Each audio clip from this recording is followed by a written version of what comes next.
El tema es la voz y los que la usan para ganarse la vida. Entrevistas y contenido para aprender y entender mejor ¿Cómo podemos también ser artistas de la voz y no morir en el intento? Audio Latino, tu voz en español. Bienvenidos. Bueno, por ejemplo, me he dado cuenta que te gusta mucho la música. Oh, sí. Te he visto que mencionas gente del jazz, gente que a mí también me gusta mucho. Entonces, quería irme un momento por ese lado, por ejemplo. No he visto que, no sé si te escuché mencionar, por ejemplo, Pat Metheny. Sí, claro. Y ese tipo de cosas. Eres muy fan del jazz, entonces, ¿no? Bastante, muchísimo. Me encanta mucho el jazz y Pat Metheny es uno de los artistas que más admiro, sigo y colecciono y me gusta muchísimo todo lo que hace. Vale. ¿Y tienes gente de Latin Jazz, por ejemplo, que te guste? Sí, de hecho, participé recientemente como presentador y como patrocinador de un concierto de jazz latino. Y es que tengo un gran amigo que fue pianista de la orquesta, de una orquesta importante de la Venezuela, Big Band. Ya. Se llama Manuel Gámez, que es un gran pianista. Joven, pero es un muy buen pianista. Hace trabajo muy interesante. Y entonces me pidió colaborar como presentador, pero yo fui un poquito más allá. Fui presentador, patrocinador y promotor un poco del concierto que hicieron hace poquito junto con otros músicos. Y sí, definitivamente la música es una de las cosas que más me llena, me gusta. Manuel Gámez con Z. Manuel Gámez, te voy a rectificar si es con Z, me parece. Ya ahora mismo te digo. Aquí veo Manuel Gámez y Ramsés Colón. Correcto. Sí, con Z. Manuel Gámez Music. Está él en Instagram. Bacán. Ramsés es un gran contrabajista también, arreglista. Increíble. Y bueno, pues sí, me gusta mucho el tema del jazz, de la música. ¿Eres músico también? Digamos que soy aficionado a la música. En algún momento comencé a aprender a tocar guitarra, eso me llevó también al bajo. Y bueno, son dos instrumentos que permanentemente, o cuando tengo tiempo, toco un ratito aquí en el estudio, pero lo hago para divertirme, no con ninguna pretensión más allá de eso. Genial. No, me llamó la atención. Yo vi el bajo por ahí en algún post. Bueno, tengo una relación muy cercana con ese instrumento porque mi papá es bajista. Y bueno, yo toco la batería, ya no toco hace muchos años, pero llegué a tocar, digamos, profesionalmente en algún momento con él. Entonces siempre la relación con el bajista para mí es algo especial porque digamos así, me crié en la música con este bajista que es mi papá, ¿no? Claro, interesante. Sí, es súper chévere. Entonces, bueno, vi que tenías un bajo por ahí y dije, mira, este man es bajista. Ese post me da un poco de tristeza porque es un post de hace ya 3 años y el bajo lo vendí porque realmente como lo tenía para tocar un ratito de vez en cuando y nada, cuando comencé a tener mucho trabajo en el estudio, pues me quedaba muy poco tiempo libre, entonces el bajo como que empezó como de un lado para el otro, no hallaba dónde ponerlo a veces y como fue creciendo un poquito el tema del estudio en aparatos y todo eso, pues el bajo terminó en el garage y ahí sí que me pareció una injusticia tener un bajo por ahí abandonado, entonces bueno, nada, lo puse en una página de venta y vino un muchacho que estaba aprendiendo a tocar. Yeah. Y lo vendí con todo y amplificador y bueno, ahora como que me pesa un poco, pero... Sí, es triste vender un instrumento, ¿no? Pero bueno, sí, si se va a perder, mejor que lo use alguien, ¿no? Sí, definitivamente. La guitarra sí la mantengo porque bueno, fue mi instrumento principal cuando aprendí. Uh-huh. Y entonces ya como que tengo mucho más tiempo para tocar un ratito. Digo, nada profesional, ni mucho menos. Me sé algunas notas, algunas canciones, pero lo hago básicamente para mi disfrute aquí en casa. Sabes que también me he dado cuenta que eres bien técnico, o sea, viendo las cosas que ocupas en el estudio y todo, se ve que sabes de sonido, que no, digamos, a diferencia de muchos locutores, sin ofender a nadie, porque bueno, no es la idea, veo que tienes muy claro cómo equipar el lugar, qué cosas utilizar y todo eso. ¿Siempre fue así o tuviste una curva de aprendizaje compleja? Es que fíjate, Juan David, que ese fue mi comienzo. Yo realmente comencé en el mundo de la radio, eh, tú sabes, inclinado por la música. Y entonces mi comienzo fue a nivel técnico. Yo comencé siendo operador de audio. Fue mi primera aproximación a la radio Ujú. y fue mi puerta de entrada también a trabajar profesionalmente. Entonces yo tuve una formación como técnico de audio. Ya. Y luego, pues la misma exigencia del mercado y lo que en ese momento se requería, pues el paso obligado era conocer un poco más allá de audio, más de lo estándar. Ujú. Y entonces, bueno, fue un tema que siempre me gustó. Todo el mundo me hace una pregunta, me dice, ¿tuviste Miniteca o cómo, no sé cómo le dicen en tu país, pero esa gente que tiene, lo que hoy sería un DJ, que pone su plato, su plataforma y sus speakers, sus cornetas y Ajá. tocan en una fiesta, qué sé yo. Fíjate que no. Ya. En ese caso no tuve esa experiencia porque siempre traté de conocer del tema del audio, pero a puerta cerrada, ¿no? Me interesaba cómo sonaba la radio, la música, todo este tema. Ya. Y coleccionaba música y ponía música y ahí comencé un poco a experimentar un poco lo que era grabar en varios canales, hacer mezclas y todo eso. Entonces, digamos que mi formación primaria fue en el audio y entonces un locutor, que en mi caso, como me tocó la evolución de la locución, pues requería saber un poquito de eso porque era como el complemento perfecto. Entonces desarrollé cierto criterio musical de audio y eso obviamente es un gran complemento para mi carrera. Ujú. Con el pasar del tiempo, obviamente, pues la tecnología ha evolucionado también y yo he tenido que evolucionar con ella muy a gusto además, porque hoy en día puedo manejar todo en mi estudio, puedo enviar un trabajo limpio, tener un buen criterio auditivo para mi trabajo profesional y bueno, y es algo que disfruto mucho, la verdad. Genial. Bueno, yo sospechaba que era algo por ahí, ¿no? No sabía que era por la radio, porque a lo mejor, como yo no he trabajado en radio, no tengo el concepto claro de qué nomás sabe alguien que trabaja en radio, un técnico. Me parece que es como un mundo muy parecido, pero más difícil. O sea, este aditamento de que vas en vivo y no te puedes equivocar, a mí me intimida mucho. En lo técnico y en lo vocal también. En todo caso, a ti te ha servido, ¿no?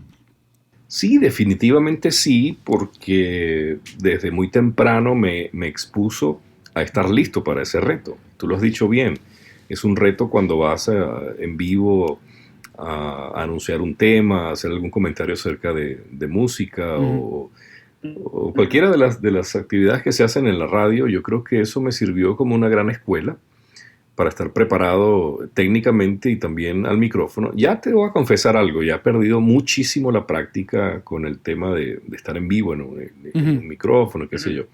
Porque llevo muchos años ya dedicado casi exclusivamente a grabar. Y entonces obviamente pues se pierde un poco el músculo el músculo mental de la palabra perfecta, la palabra adecuada para el momento o lo que va a combinar bien.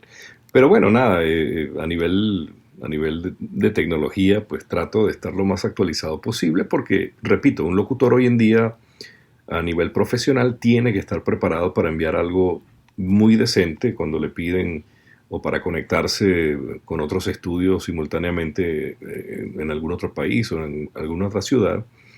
Y bueno, eso de verdad que me mantiene muy activo, me mantiene siempre tratando de evolucionar y nada, me mantiene en la jugada.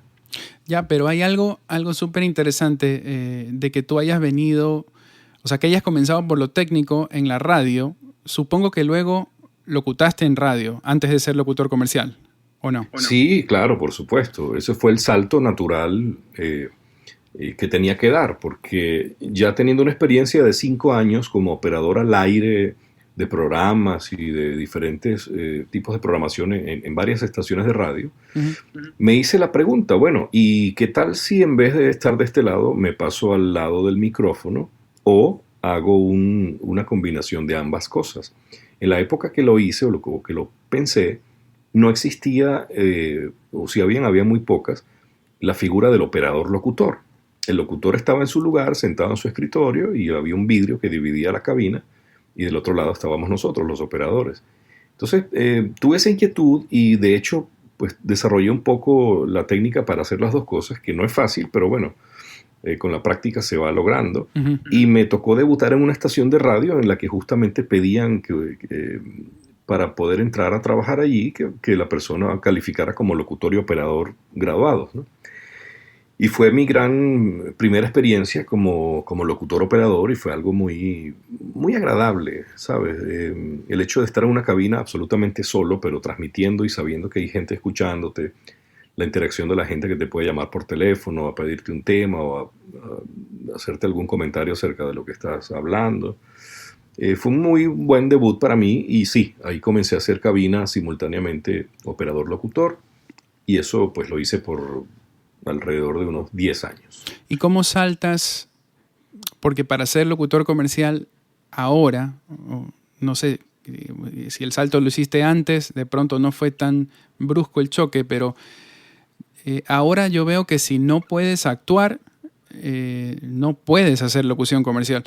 De hecho, las primeras experiencias que tuve, bueno, yo vengo en cambio del otro lado del vidrio, siempre he tenido estudio de grabación y siempre he dirigido locutores y no comencé a hacer locución en serio, sino hasta hace recién 4 o 5 años.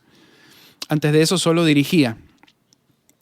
Y estos últimos años han sido de aprender muchísimas cosas, entre esas actuar. Y menciono todo esto porque tuve que dirigir muchos locutores que venían de radio y no podían hacer un papel suelto, digamos, de un tipo que va a la tienda y pide un chicle.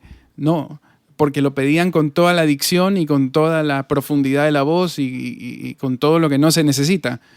¿Cómo te saliste tú de ese personaje? ¿Que tuviste que hacer un curso? ¿O cómo te diste cuenta solito? Pues fíjate que yo cuando estaba en la radio no era exactamente, tuve mi periodo como cualquier locutor, tuve mi periodo de ser locutor formal, de engolar un poco la voz, o sea, yo creo que por ahí pasamos todos, ¿no? Uh-huh. Pero de pronto tuve una gran oportunidad de trabajar, de hacer un programa y producirlo además, en una radio que me dio luz verde para hacerlo. Y entonces yo comencé de forma natural a ser un poco más conversado, a hablar más con la gente, tenía llamadas al aire y todo eso. Creo que eso me fue quitando un poco el ser locutor y entonces me volvió más el conversador, me quitó un poquito el tono natural de radio. Ahora bien, dentro de ese mismo espacio tenía algunos patrocinantes y entonces dentro de mis menciones en vivo mientras estaba conversando de algo, yo hacía mi comercial, lo hacía conversado también. Entonces creo que fue un entrenamiento para que cuando me tocara hacer comerciales no sonara tanto el locutor típico de la radio. Y fíjate que comencé haciendo menciones de un producto, de una aerolínea en mi programa. Eventualmente me llamaron para grabar comerciales y ahí fue como el comienzo, poquito a poco, a hacer cosas ya grabadas, para luego, al pasar del tiempo, ya especializarme de forma casi completa o casi total en ese tema, en grabar, y entonces ahí sí tuve que soltar un poco la cabina porque no podía con las dos cosas. Uh-huh. Por tema de tiempo, básicamente. Tuve la gran suerte de llegar a una ciudad donde había mucha publicidad. No tuve ninguna oportunidad en radio y creo que me pasó bien porque me permitió enfocarme mucho más en aprender la técnica de grabar. Y yo creo que básicamente lo que más nos ayuda es escuchar. Cuando empecé a escuchar un poco más televisión y cuando empecé a ponerle un poco de cuidado a cómo se hacían los comerciales de televisión, también me fui educando un poco en ese aspecto. Uh-huh. Y cuando comencé a hacer mis primeras audiciones, sí, me notaban un poco el acento de radio, pero era fácil quitármelo o hacer alguna otra inflexión o comenzar a hacer ya locución comercial actuando, como bien dices tú. Y nada, ya después, con los años, digamos que ha sido mi especialidad. Tú sabes que yo escuché un comercial una vez que me marcó, me gustó mucho, Uh-huh. porque era toda una historia musical y mucho efecto de sonido, y el locutor al final solamente decía, atrápalo, llegó el nuevo Jeep Wrangler. Y yo dije, wow, qué bien que esta persona dice pocas palabras, lo dice con una contundencia impresionante, Uh-huh. vende el producto y lo que hace es muy poco el trabajo, pero es el que se lleva el honor del comercial. Y eso me gustó. Me gustó y por ahí creo que vino la decisión de dedicarme a eso, a cerrar comerciales, a ser el locutor de cierre, el que hace la marca. Eso lo tuve claro desde esa época y bueno, empecé a trabajar para perfeccionar un poco la técnica. Ujú. Y es la técnica que me ha dado satisfacciones durante todos estos años. El tema del neutro, ¿lo aprendes en Venezuela o en Estados Unidos? Definitivamente en Estados Unidos, sí. Cuando salimos de cualquier país de América Latina, Ujú. juramos que nosotros somos los más neutros.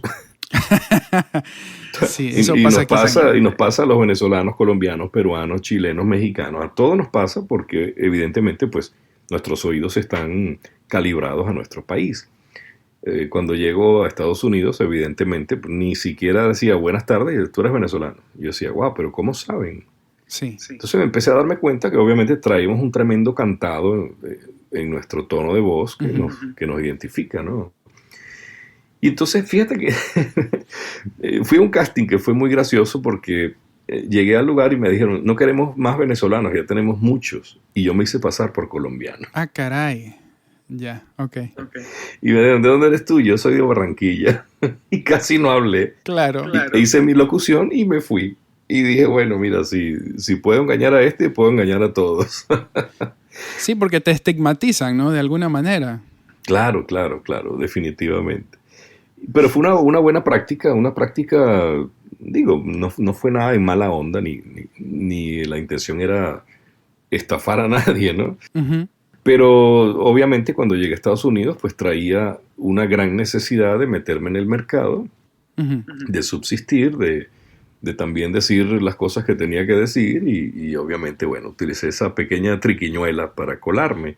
Entiendo. Y bueno, quedé en el comercial, quedé en un comercial de Dish Latino y ese me llevó a hacer otro de televisión y bueno, tuve que ponerme a hablar como no sé ni como qué, pero no se me sentía ya el venezolano. Y entonces luego afiné un poquito más el oído y bueno, creo que también el proceso natural cuando vienes a una ciudad como Miami Sí. es que se te empiecen a pegar un montón de acentos, sobre todo el acento cubano. Sin darte cuenta sucede, hablas con 20 personas cubanas al día y al final del día llegas a tu casa, hola, buenas tardes, y ya Claro. te sale cubano. Claro, Y, sí. y bueno, yo creo que lo demás fue pasando poco a poco con el tiempo, viviendo acá, Ajá. buscando un propio sonido, buscando una manera de que nadie pudiese determinar mi acento. Y creo que me ayudó mucho un grupo de comerciales que hice para la marca Colgate, donde me pidieron eso. Vamos a tratar de que se entienda todo bien para 23 países de América Latina. Yo dije, wow, esto es un reto Ujú. interesante. Y bueno, nada, comencé a tratar un poco. Fíjate, tú me preguntas por acento neutro y yo no sé si tengo acento neutro hoy en día. Aparentemente sí, me usan para diversas campañas en América Latina. Si el cliente dice que sí, es que sí. Si el cliente dice que sí, entonces tengo acento neutro. Sí. Bueno, entonces, para mí también ha sido una lucha. De hecho, ese fue el tema del primer capítulo que grabé. Ujú. Porque nosotros acá,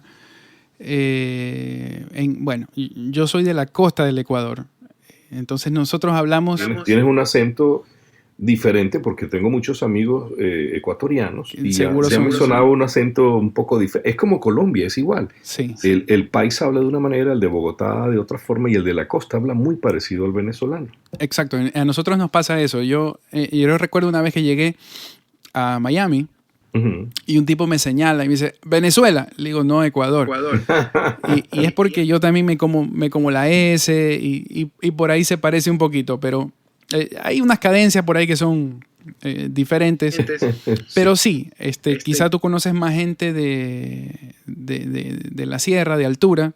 De Guayaquil, Bueno, yo soy de Guayaquil. de Santo Domingo. Ya, eso es más arriba. Eso es 2000 y pico. Bueno, Quito es 2800 metros de altura. Eso es parecido a Bogotá.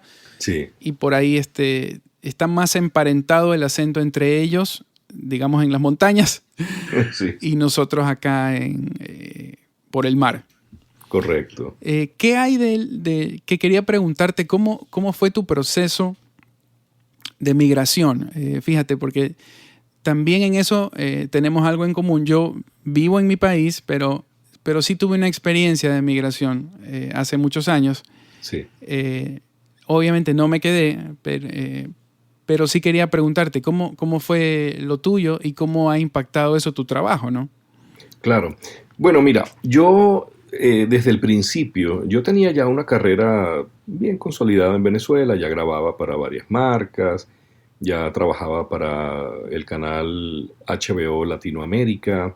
Uh-huh. Es decir, yo no era el candidato para emigrar. Ya. Sin embargo, yo comencé a tener la inquietud de ir más allá, ¿no? De aprender otras cosas, de perfeccionar un poco el inglés. Tenía mi propio proceso interno de crecimiento y de querer hacer las cosas bien hechas.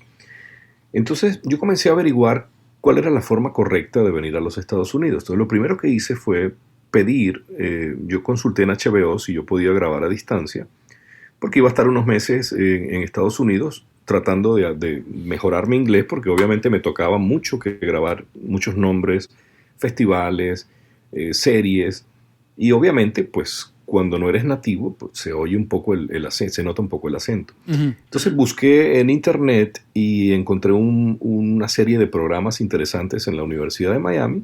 Me inscribí, pregunté todos los requisitos y todo eso, y me enfilé hacia una visa de estudiante para hacer un semestre de intensivo de inglés y de acento, y por ahí comenzó mi proceso. Ya habiendo consultado en HBO si lo podía hacer, me dijeron que sí, que era mi trabajo principal en esa época. Lo demás lo podía manejar perfectamente porque ya tenía algunos equipos para grabar remoto. Entonces, nada, me vine con mi visa de estudiante y me vine exclusivamente a estudiar inglés. Entonces, ya una vez radicado acá, viviendo acá el día a día, pensando en inglés, hablando en inglés y todo esto, pues comencé a ver que aquí había un territorio donde iba a ser posible ese crecimiento que yo anhelaba. Uh-huh. Entonces, no me quedé de inmediato. Yo regresé a Venezuela, pero sí, apenas llegué a Venezuela me pegó bastante el cambio de vida. Yo solamente pasé 5 meses y medio en Estados Unidos y cuando llegué a Venezuela sufrí el cambio bastante brusco. Uh-huh. Bueno, porque obviamente pues aquí las cosas funcionan, aquí las cosas andaban como a mí me gusta que anden, que las cosas sirvan, funcionen y todo eso. Uh-huh. Y bueno, Venezuela, como sabemos, tiene un proceso de deterioro ya de 20 años de dictadura comunista que obviamente va dañando todo. Pero ya en esa época se sentía... Sí.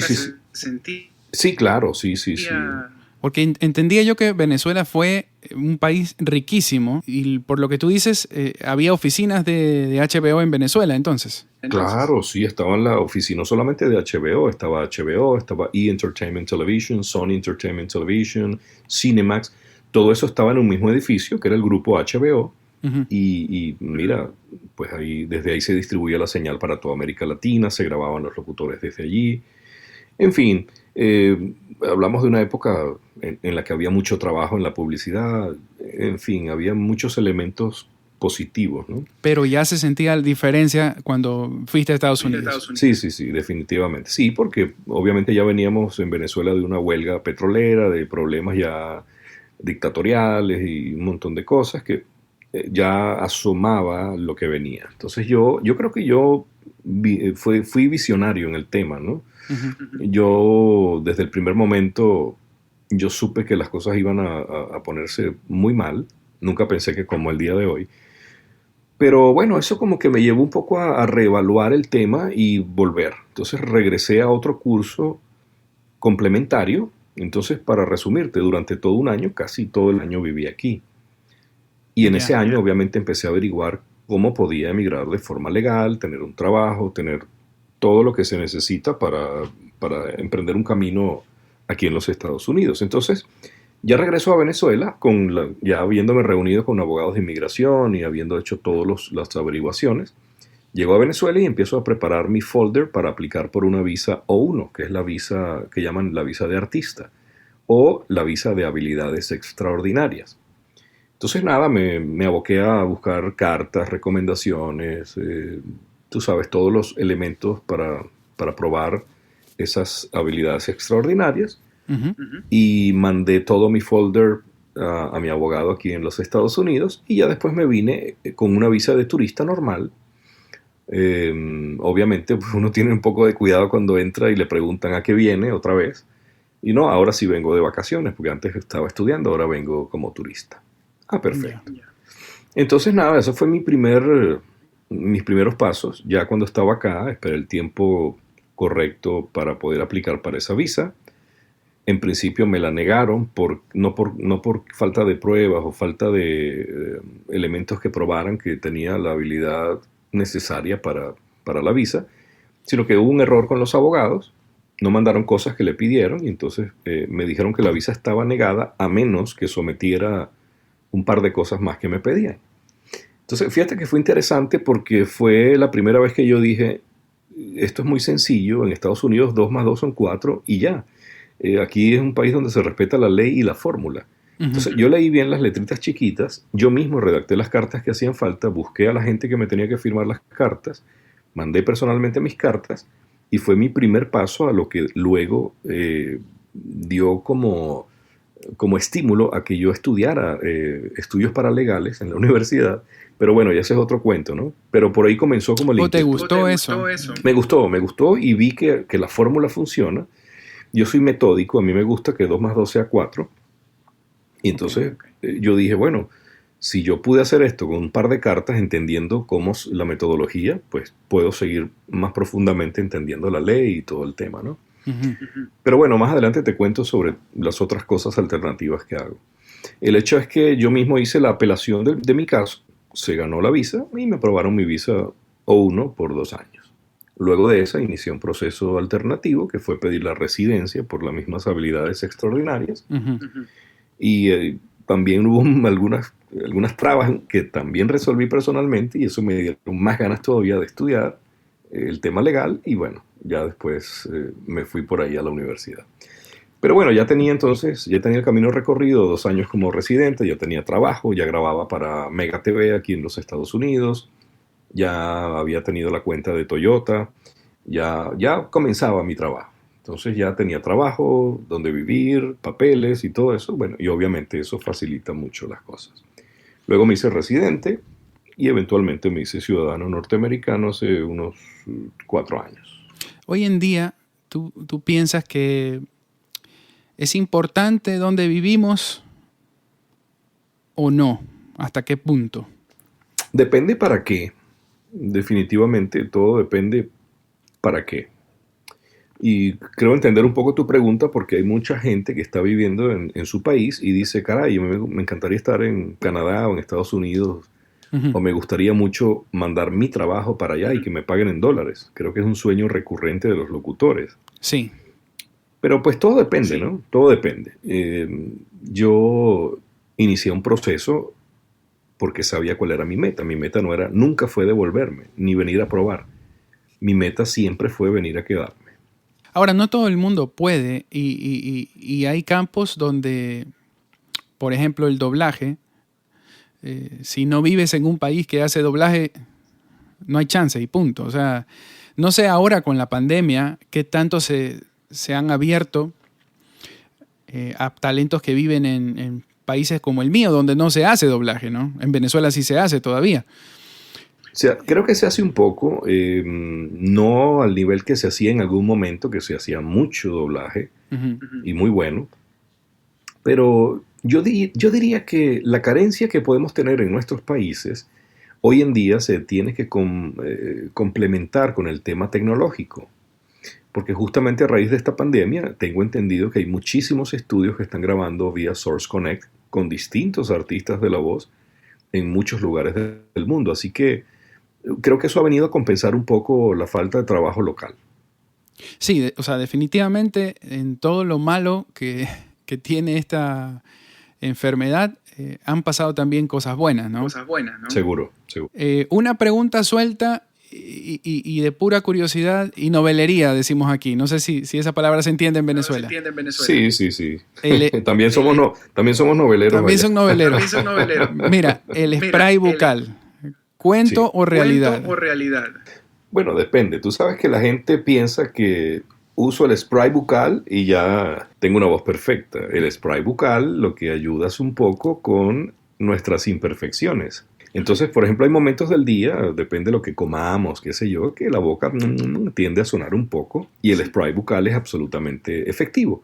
Igual de efectivo que comerse una manzana verde, exactamente igual.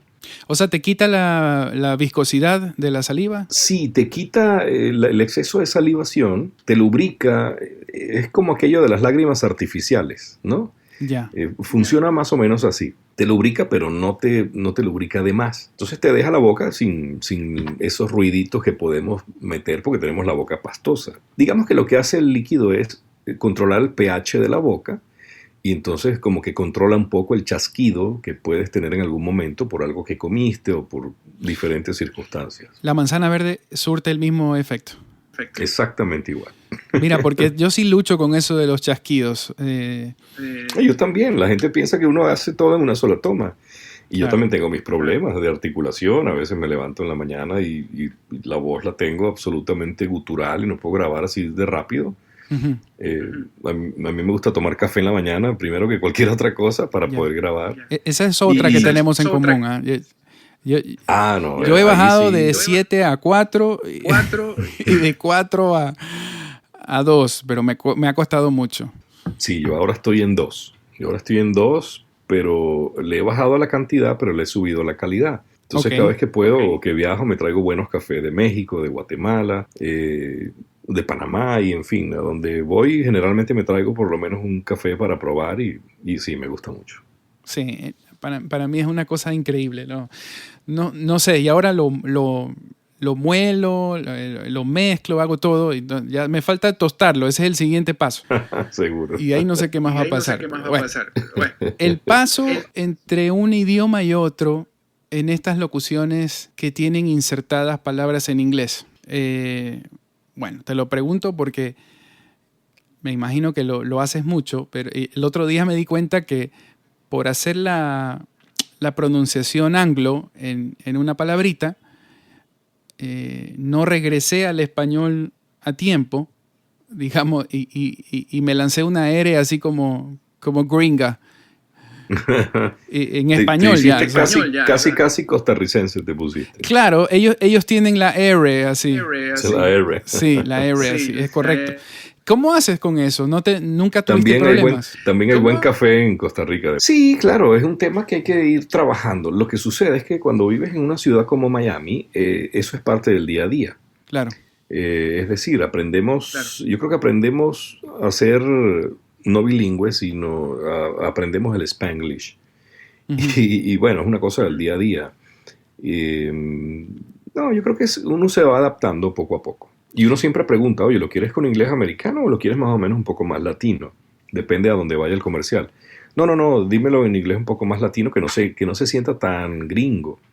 Y bueno, uno tiene que adaptarse. Cuando lo piden a estrictamente americano o que viene una marca o un nombre, pues hay que hacerlo también. Pero es un tema, es un switch que te vas pasando. Fíjate, lo acabo de hacer. Sí, por supuesto. Y ahora aquí tenemos, no por extenderme mucho en esto porque no es tan importante, pero bueno, aquí hay como ciertas pronunciaciones de palabras en inglés que están estandarizadas, aun cuando no son correctas. Sí, correcto. Y toca decirlas así porque el cliente quiere que la digas de esa manera, ¿no? Aunque no se dice así. Hay un ejemplo clásico típico del que te puedo hablar y es Colgate. Colgate, pues, no es el nombre correcto de la pasta, es Colgate. Uh-huh. Y de los 22 países o 23 países los que me ha tocado grabar comerciales para Colgate o Colgate, solo uno dice Colgate, que es Chile. El resto de países dice Colgate. Entonces, bueno, es un tema, como bien dijiste hace ratito, el cliente siempre tiene la razón. Mira, hay un poquito de delay, entonces, bueno, a veces cuando te llega mi voz, creo que te está llegando como unos 2 o 3 segundos tarde porque yo me vuelvo a escuchar. Okay. Y sí, concuerdo, el café costarricense es riquísimo. Sí. Tienes que probar el de acá algún rato. Me falta, y es que tenía planes de ir a Ecuador De hecho, iba a ir con un colega ecuatoriano que está radicado en la Ciudad de México. Íbamos a impartir un taller y estábamos haciendo todos los planes y bueno, llegó el coronavirus. Ahí llegó hasta ahí llegó el plan. El bicho este. Sí. ¿Cómo llega, Roberto, la confianza en sí mismo y cómo se evita caer en el orgullo, la petulancia, cuando tienes tantos premios, por ejemplo, como tú, y tantos trabajos importantes que has hecho, y veo que te mantienes humilde? Y eso para mí es de las cosas que más me gustan, de las cosas que más admiro, no por quitarte la humildad, sino que me interesa saber cómo te mantienes aterrizado. Pues yo creo que la vida misma se encarga de tanto en tanto de sacarte la alfombra para que te des cuenta que eres una persona como cualquier otra, ¿no? Y yo creo que es inevitable cuando comienzas a tener algo de fama. Digo, un locutor realmente no se hace famoso. Uh-huh. Un locutor quizás se hace escuchado, se hace popular o se hace conocido. Para nosotros, que casi nunca nos ven la cara, sino que pueden escuchar nuestras voces en algún producto, algún canal de televisión y todo eso, digamos que eso es nuestra cuota de fama, ¿no? Ser muy escuchado, ser reconocido. Por ejemplo, llegar a algún lugar y saludar y que te digan, oye, tienes voz de locutor, ¿tú eres locutor? Sí, yo sabía. ¿Y qué marca haces? Y cuando le dices, por ejemplo, Toyota, vayamos juntos, todo el mundo dice, wow, yo te he escuchado por años y años. Creo que eso es algo inevitable. Y eso también lleva a lo otro, lleva un poco a sentirnos diferentes, a sentirnos inflamados en el ego. Uh-huh. Y es una cosa totalmente normal. Digo, como seres humanos, el ser humano pues puede pasar del anonimato a lo viral en un día, en segundos, en horas. Si no, fíjate el personaje que acaba de ser viral porque se tomaba un jugo de cranberries en una patineta y ahora el hombre es totalmente famoso, tiene millones de seguidores, le regalan una camioneta, le dieron provisión del jugo para un año y bueno, tiene creo que 4 millones de seguidores, algo así, de la noche a la mañana. Sí, claro, la cosa es, yo siempre he visto, cuando he tenido oportunidad de conocer personajes que están trabajando en la música o en cualquier campo donde yo estoy y han hecho algo relevante, siempre veo que son humildes. O sea, es para mí un rasgo. Y yo tengo la teoría de que, claro, por eso siguen creciendo, porque son humildes. Sí, definitivamente es un tema de actitud. Pero bueno, te decía que no escapamos en algún momento sentirnos superiores, admirados, en fin. Eso nos puede pasar en cualquier momento de la vida. Pero insisto, la vida creo que se encarga de sacarte la alfombra de tanto en tanto. Y mejor que estemos más cerca de la tierra para que el golpe sea más leve. Entonces, obviamente, pues yo también tuve mis momentos en los que estaba en la radio y me sentía por encima del promedio. O cuando fui por unos años la voz de la cadena Telemundo, también sentía, bueno, que estaba haciendo un trabajo superior, que estaba haciendo un trabajo interesante, importante y todo eso. Uh-huh. Pero bueno, las vueltas de la vida también te tiran tu cable a tierra e insisto, lo mejor es estar un poco más cerca de la tierra, lo más cerca posible para que el golpe no te dañe tanto. Pero yo creo que es un tema de madurez también, ¿no? Y bueno, ya he ido madurando en muchas áreas, quizá me faltan algunas otras y bueno, creo que es un trabajo que estamos haciendo todos los días. He visto también, o sea, me he dado cuenta por varios de tus publicaciones que eres creyente. Y eso también es algo que tenemos en común. Y quiero preguntarte, ¿cómo afecta eso positivamente tu trabajo? El ser una persona creyente y practicante. Pues creo que la fe es el motor fundamental para que te vaya bien en todas las cosas, ¿no? Uh-huh. Creo que el tema de estar conectado con la fe, creo que creer en Dios y tenerlo como tu fuente dadora de todo lo que puedes tener en la vida, trabajo, buenas relaciones, tus hijos, todo lo demás. Creo que también es una gran ayuda para mantenerte en ese nivel lo más a tierra posible. Digo, el orgullo creo que va creciendo cuando pensamos que todo lo que logramos es en base a nuestros méritos y es una zona absolutamente peligrosa. Cuando sabemos que Dios es el proveedor de todas las cosas, pues como que necesitamos ser humildes para procesar eso, saberlo. Ujú, Y creo que vamos, quienes creemos, vamos poniendo la vista en la confianza más en lo inexplicable que en lo que podemos hacer nosotros en nuestra propia fuerza. ujú. Porque además ha pasado, yo he puesto todo mi esfuerzo y mi empeño en algo que termina siendo un total fracaso. Pero también he visto cómo cuando Dios me ha abierto las puertas en algo, pues sin buscarlo y sin prepararlo, obtengo el éxito que Él tiene para mí. Entonces, ha sido un ejercicio de fe. Esa es mi experiencia también. Hay ¿Y cómo cosas que no afecta? Bueno, buscamos, evidente- llegan de repente. Sí, definitivamente. ¿Y cómo afecta? Bueno, evidentemente la persona que tiene fe está comprobado y estudiado que tiene una vida más plena, más tranquila, se genera más confianza y bueno, creo que afecta en la mejor manera posible el hecho de tener una base como creyente. Y bueno, pues cuando tienes a Dios, pues ahí creo que es el complemento total del hombre, ¿no? Ujú. Hay una tendencia, y mucho en los locutores ahora, que la veía yo antes solo en los músicos. No necesariamente son creyentes, o si lo son, creo que no lo quieren declarar frontalmente.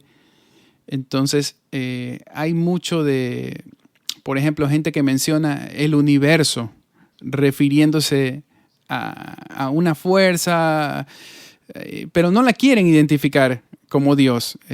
No sé si por volverse como más universales o accesibles a todo el mundo, al que no cree también.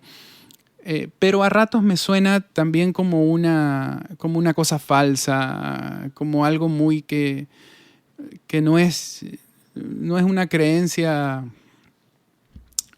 ¿cómo te digo? Real. Sólida, sólida, Sí, digamos. porque tienes que tener fe en algo o en Claro. alguien. No puedes tener fe en el todo. Claro. Sí, estamos de acuerdo. Y también está el otro extremo de quizá de personas que ya se exageran un poco el tema Ujú, y todo lo quieren llevar a la cosa espiritual. Yo Ujú. en eso estoy bien centrado. Yo entiendo perfectamente que soy un ser tripartita, que soy espíritu, alma y cuerpo. ujú. Y lo que hago es que trato de balancear las cosas, ¿sabes? Yo me manejo profesionalmente en el cuerpo. En el tema espiritual, yo soy muy espiritual y me manejo de forma espiritual. Y así sucesivamente. Tampoco creo en la gente que todo proclama en su Instagram y en su Facebook, pero viven una vida totalmente fuera de lo que es Sí, las reglas y la voluntad y el deseo de Dios. Así sí. que yo soy equilibrado en eso. Y Es no lo- es es que lo sea ideal, es lo ligero. ideal. Es lo ideal. Claro, y no es que yo sea ligero en mi espiritualidad. Solo que entiendo, sé funcionar en cualquier escenario, ¿no? En cualquier ambiente sé funcionar perfectamente bien. Sí, yo creo que debe ser así. No es tampoco mi afán meter el tema en todas las conversaciones, Exacto. ni llevar todo hacia allá, Claro, ni tampoco irrespetar o aplastar el criterio del que no cree. claro. Pero pienso que con todas las cosas que se dicen en este mundo, que hoy día lo bueno es malo y lo malo es bueno, Eso sí, ahí estamos Nosotros- absolutamente sí. de acuerdo. creo que tenemos la obligación de a veces poner en claro algunas cosas, ¿no? Sí, definitivamente. Si no dejar todo Sí, a y la, eso- a la interpretación. No, y eso no es negociable, definitivamente. Lo que es, y por ejemplo, tú nunca me verás en ninguna red o en ninguna cosa promoviendo cosas que no tengan un valor en lo que yo creo. Entonces, Ujú. creo que es mi manera de proyectar quién soy yo. Y así tú profundizas conmigo y hablamos del tema, pues, por ejemplo, nadie se imagina o sabe las cosas que alternativamente yo he hecho. Nadie sabe, por ejemplo, que yo tengo 3 años de estudios bíblicos en la Universidad Logos, que tengo un diploma y que fui capellán de las prisiones por 7 años. Y bueno, fue una labor que hice con todo gusto. pero no es algo que a lo mejor publicito demasiado. Además, por no publicitarlo como tal, y segundo, porque es un trabajo que hago de esas puertas hacia adentro, pero los que están allá adentro sí han escuchado todo lo que yo he tenido que decirles y han recibido todo lo que han tenido que recibir. Así que, por eso te digo, yo me sé mover en diferentes escenarios. Correcto. Genial, pues bueno, Roberto, ha sido mejor de lo que yo esperaba la conversación. Súper chévere. Yo quería tocar estos temas que no son los de siempre, pero ha sido un gustazo conocerte. Y qué bueno, porque ya estaba aburrido de responder las mismas preguntas. ¿Y cómo comenzaste? ¿Y cómo hiciste tal cosa? ¿Y qué planes tienes? Así que te agradezco mucho porque me has sacado conversación relevante, interesante de otras cosas que yo hago. Te comentaba al principio que me interesó el tema de la ley. Sí. Y tú sabes, me sucedió que después ya no quiero decir la palabra viejo, pero ya después de grande me dio por estudiar. Y entonces resulta que estudié todo lo que no había estudiado de muchacho. Y entonces me fui a la universidad, estudié, como te comenté, hice mis estudios bíblicos de 3 años, tengo un diploma. Uh-huh. Hice mi programa de estudios paralegales durante 1 año, hice periodismo de radio y televisión en la Universidad de Miami, hice Business Administration, hice un montón de cosas y me preparé en un montón de cosas porque no sabía o digamos, no sabemos todavía a dónde va el futuro. Entonces siempre quise tener algo, un as bajo la manga por lo que venga. Entonces estoy preparado. Genial. Ahora, antes de dejarte, porque no quiero quitarte mucho tiempo, háblame de lo que tú haces en términos educativos, ¿verdad? Las clases que das o asesorías, no sé cómo lo manejas exactamente. Todavía no he estado en uno de los tuyos, pero entiendo que haces una oferta, digamos, de educación o de preparación para locutores. Sí, básicamente comencé con una idea y fue recopilar mis 30 años de carrera o lo que yo he aprendido en 30 años haciendo lo que me gusta hacer y lo que sé hacer, llevar eso a un taller. Y entonces ahí fue donde creé el taller El Locutor Integral. El Locutor Integral es un programa de 6 horas interactivas, donde yo cuento un poco mi experiencia y en cada paso de mi experiencia practicamos con el grupo de personas que estén en la clase, practicamos diferentes estilos de locución, les explico cuál es el sentido de cada cosa y vamos en un recorrido interesante por toda la evolución de los medios, por el futuro de estos medios digitales ahora, por lo que es la carrera completa de un locutor. Entonces lo hago de una forma amena y lo hago basado en mi vida. Entonces, no es un curso más, no es un taller teórico, sino es una experiencia de vida. Yo creo que el Locutor Integral es una experiencia y me complace mucho que yo comencé como de forma individual a hacerlo en diferentes países, lo llevé a varios países el año pasado y me complace mucho que hoy el Congreso Internacional de la Voz, que es el congreso más importante de locutores en toda América Latina, me haya contactado para que lo diera allí. Entonces ya voy por esa experiencia a un nivel mucho más importante, a un nivel más masivo. También daré una conferencia, pues ya sabrás que como locutor me dan un micrófono y ya uno no para de hablar. Entonces voy a dar una conferencia también sobre los temas de cómo triunfar en el mercado hispano de los Estados Unidos. Eso en Voice Masters. Eso es Voice Masters. Yeah. Y de forma personal, he querido también trabajar con personas que quieran identificar sus fortalezas o sus debilidades en la locución y hago programas de tú a tú, es decir, hago coaching personalizado vía Zoom y eso ha sido una experiencia muy grata, muy interesante porque he visto el crecimiento exponencial de muchos alumnos, de muchas personas que han querido tomar clases y siempre les digo que mi misión como coach es que tengan las menos clases posibles. Es decir, no quiero que me pagues y que darte 40 clases. No, lo que quiero es que agarres 1, 2 o 3 y sigas volando con tus alas y que mejores en el área que tengas que mejorar. Vale. Entonces, me satisface eso porque he visto el crecimiento de mucha gente, de todos los niveles, ¿sabes? Desde nivel aprendiz hasta nivel súper profesional, que han tomado un par de coaching y han visto un progreso. Ven un fruto de eso. Un fruto de estas clases. Así que, bueno, básicamente eso es lo que he hecho este último tiempo. Ahora me imagino que no tienes tiempo para eso porque estás con el Voice Masters encima. De hecho, sí, tuve que suspender un poco las clases que tenía porque obviamente he tenido que grabar la conferencia, hemos tenido que atender varias invitaciones y obviamente estoy preparando todo el material para que esto sea lo mejor presentado posible. Y claro, en este mes de octubre digamos que voy a un ritmo mucho más tranquilo. Ya después, para quizá finales de año, ya retome las clases como tal. Genial. Quizá nos veamos por ahí. Pues sí, está totalmente, cordialmente invitado. Gracias. Y gracias por aceptar la invitación. Esto se llama Audio Latino, tu voz en español, y lo hacemos para toda la gente de Latinoamérica que quiere trabajar con su voz y no solo hacerlo en su país. Entonces te agradezco mucho por haber compartido conmigo para entregar y esta información y que nos conozca la gente y que se beneficien de saber quiénes somos y qué hicimos y cómo llegamos. Bueno, en este caso de conocerte a ti, pues, ¿no? y de tu trasfondo y todo lo que vienes haciendo.